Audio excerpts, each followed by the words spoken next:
Yo, this is the Scarcity Studios YouTube channel. Please don't forget to like, comment, share and subscribe. And our sponsors are Alpha Claims and Hire Birmingham, the leading and best accident management company. Get a replacement car anywhere in 1 hour.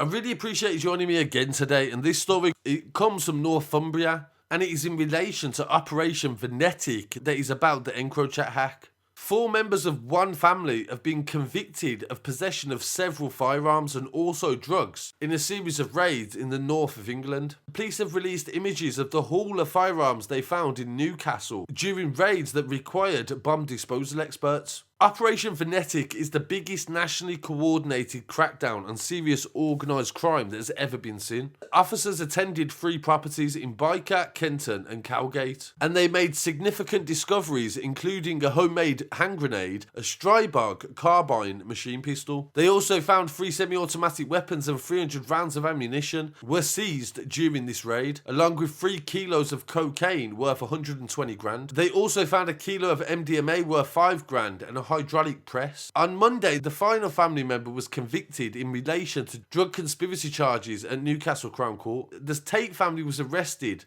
back in April as part of a complex operation into serious organised crime in Newcastle. When officers extended a warrant at Thomas Tait's property in Kenton last April, they uncovered a Glock pistol and 3 kilos of cocaine. The 48-year-old was being arrested when his son Thomas Tait Jr. turned up at the house, and he was also arrested. Later that night, a stash of weapons were uncovered inside the home of a woman called Anne-Marie Gledeling. This was Tait Sr.'s mother, and during a search of her Byker flat, officers found a sports bag containing weapons including a hand grenade, semi-automatic carbine pistol and a Glock. His mother told officers the bag belonged to her grandson Daniel, who had left it there for safekeeping, and she believed it was full of clothes.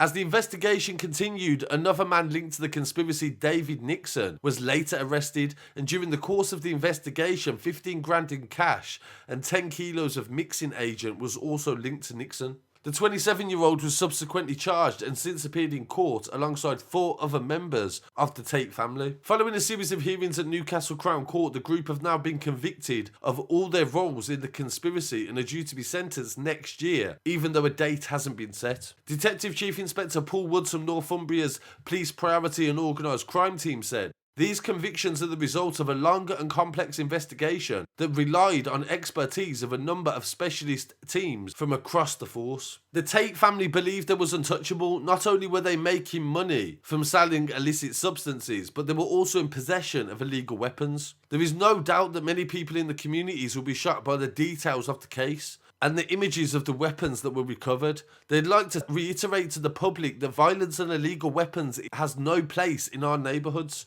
and thankfully this is very rare to find such weapons of a deadly nature. They thanked all the officers involved in the case and also the staff that was responsible for gathering the messages. So this is a really interesting story coming from the north of England, and would this have even been a case they would have found if it wasn't for Encrochat? This is the latest in a series of raids and arrests and convictions in connection to the Encrochat hack. Operation Venetic is far from over, and it'll be interesting to see what the future holds. So I really want to hear what people have to say on this story. Please don't forget to like, comment, share and subscribe. And I'll be back again very shortly with some more news. Peace.